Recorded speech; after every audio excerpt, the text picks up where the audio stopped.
تاریخ کرب و بلا سے کون واقف نہیں، کربلا کو کون نہیں جانتا۔ واقعہ کربلا کیوں ہوا اور حقیقت کیا تھی، سچ کیا تھا، اس کے کردار کون تھے، اس سے کون واقف نہیں۔ آج کی اس ویڈیو میں ہم آپ کو حضرت زینب سلام اللہ علیہا کی تاریخی اور کرب و بلا سے واپسی پر دربار یزید ملعون میں خطبے کے حوالے سے بتائیں گے۔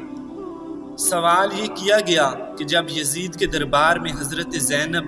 کی نظر اپنے بھائی امام حسین کے کٹے ہوئے سر پر پڑی تو حضرت زینب نے جو غمناک آواز میں فریاد کی اس بارے میں بتائیے۔ آپ نے ایسی غمناک آواز میں فریاد کی جس سے سب لوگوں کے دل دہل گئے۔ اے حسین،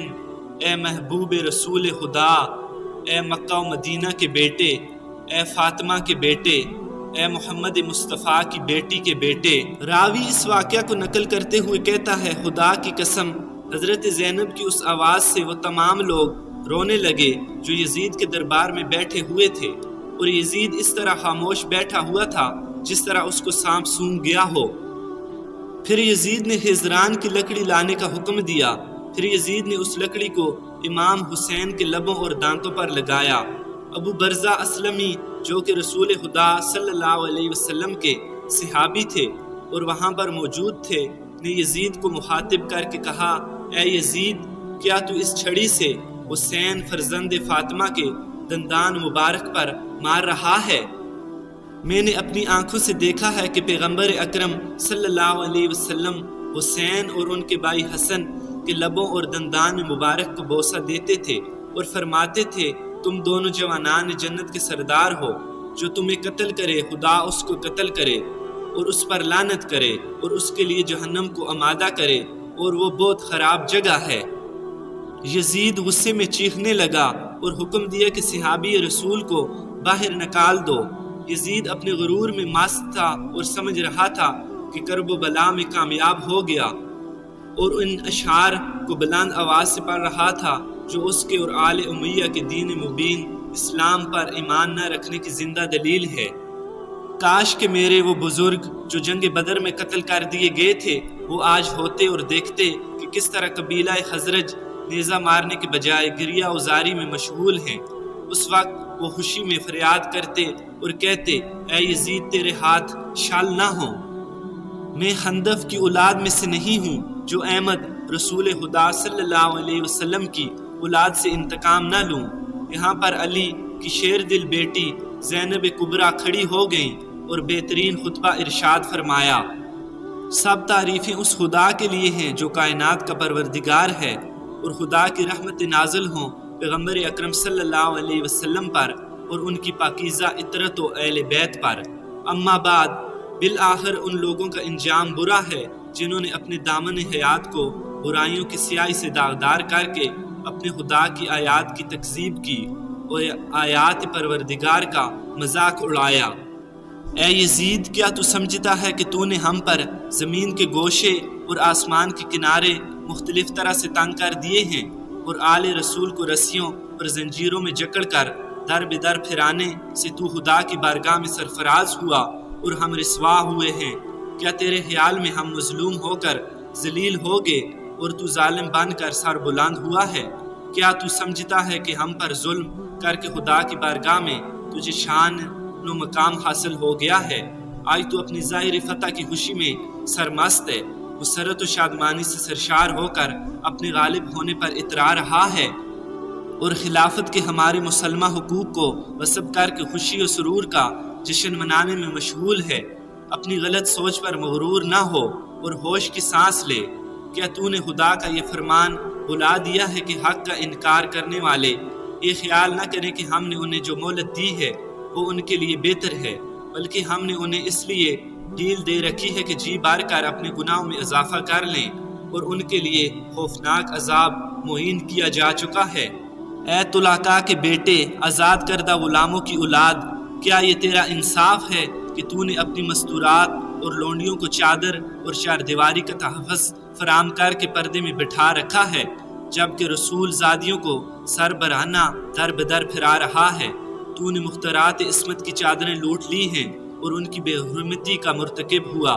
تیرے حکم پر اشقیاء نے رسول زادیوں کو بے نقاب کر کے شہر بشہر پھرایا، تیرے حکم پر دشمنان خدا اہل بیت رسول پاک دامن مستورات کو ننگے سر لوگوں کے ہجوم میں لے آئے،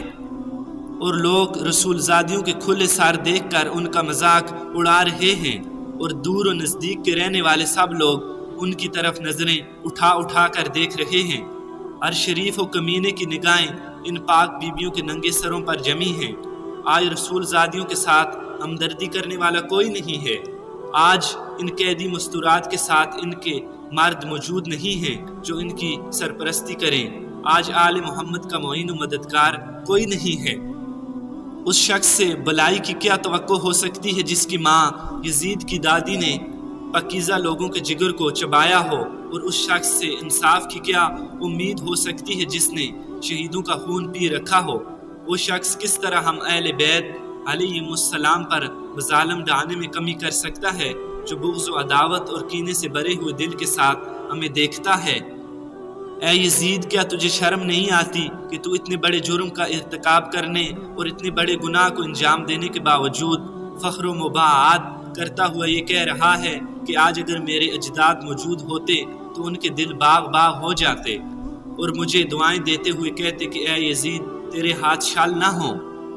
اے یزید، کیا تجھے حیا نہیں آتی کہ تو جوانان جنت کے سردار حسین ابن علی علیہ السلام کے دندان مبارک پر چھڑی مار کر ان کی بے ادبی کر رہا ہے؟ اے یزید، تو کیوں خوش نہ ہو اور فخر و مباحات کے قصیدے نہ پڑھے، کیونکہ تو نے اپنے ظلم و استبداد کے ذریعے فرزند رسول اور عبد المطلب کے خاندانی ستاروں کا خون بہا کر ہمارے دلوں کے زخموں کو گہرا کر دیا ہے، اور شجرہ طیبہ کی جڑیں کاٹنے کے گناہونے جرم کا مرتکب ہوا ہے۔ تو نے اولاد رسول کے خون میں اپنے ہاتھ رنگین کیے ہیں، تو نے عبد المطلب کے خاندان کے ان نوجوانوں کو تہ تیغ کیا ہے جن کی عظمت و کردار کے درخشندہ ستارے زمین کے گوشے گوشے کو منور کیے ہوئے ہیں۔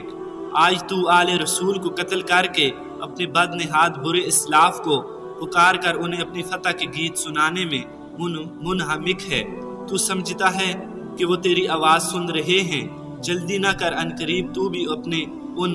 بزرگوں کے ساتھ جا ملے گا، اور اس وقت اپنی گفتار و کردار پر پشیمان ہو کر یہ آرزو کرے گا کہ کاش میرے ہاتھ شل ہو جاتے اور میری زبان بولنے سے عاجز ہوتی، اور میں نے جو کچھ کیا اور کہا اس سے باز رہتا۔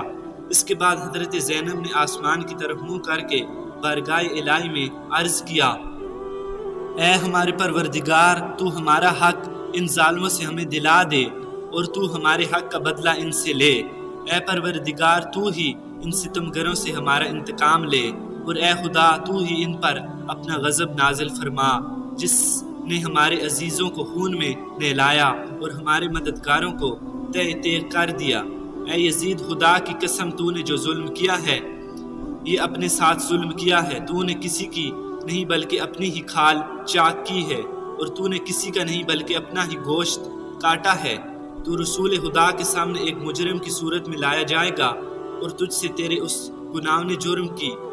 باز پرس ہوگی کہ تو نے اولاد رسول کا خون نہ حق کیوں بہایا، اور رسول زادیوں کو کیوں در بدر پھرایا، نیز رسول کے جگر پاروں کے ساتھ ظلم کیوں روا رکھا۔ اے یزید، یاد رکھ کہ خدا آل رسول کا تجھ سے انتقام لے کر ان مظلوموں کا حق انہیں دلائے گا، اور انہیں امن و سکون کی نعمت سے مالا مال کر دے گا۔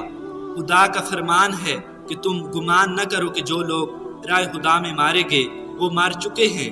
بلکہ وہ ہمیشہ کی زندگی پا گئے اور بارگاہ الہی سے روزی پا رہے ہیں۔ اے یزید، یاد رکھ کہ تو نے جو ظلم آل محمد صلی اللہ علیہ وسلم پر ڈھائے ہیں اس پر رسول خدا عدالت الہی میں تیرے خلاف شکایت کریں گے، اور جبرائیل امین آل رسول کی گواہی دیں گے۔ پھر خدا اپنے عدل و انصاف کے ذریعے تجھے سخت عذاب میں مبتلا کر دے گا، اور یہی بات تیرے برے انجام کے لیے کافی ہے۔ ان قریب وہ لوگ بھی اپنے انجام کو پہنچ جائیں گے جنہوں نے تیرے لیے ظلم و استبداد کی بنیادیں مضبوط کی، اور تیری آمرانہ سلطنت کی بساط بچھا کر تجھے اہل اسلام پر مسلط کر دیا۔ ان لوگوں کو بہت جلد معلوم ہو جائے گا کہ ستمگروں کا انجام برا ہوتا ہے اور کس کے ساتھی ناتوانی کا شکار ہیں۔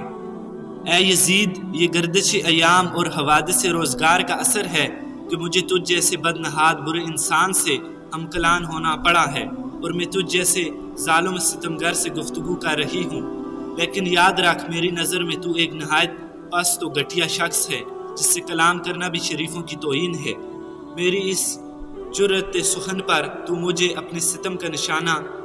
ہی کیوں نہ بنا دے، لیکن میں اسے ایک عظیم امتحان اور آزمائش سمجھتے ہوئے صبر و استقام اختیار کروں گی، اور تیری بد کلامی و بدسلوکی میرے عزم و استقامت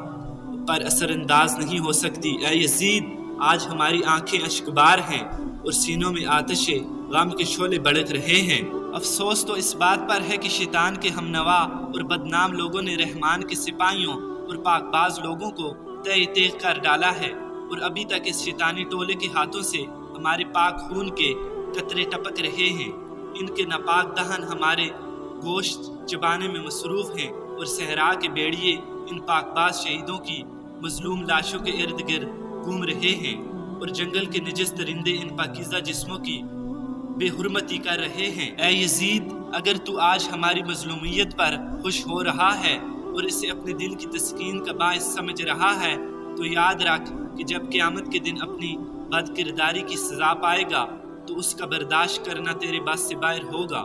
خدا عادل ہے اور وہ اپنے بندوں پر ظلم نہیں کرتا۔ ہم اپنی مظلومیت اپنے خدا کے سامنے پیش کرتے ہیں، اور ہر حال میں اس کی عنایات اور عدل و انصاف پر ہمارا بھروسہ ہے۔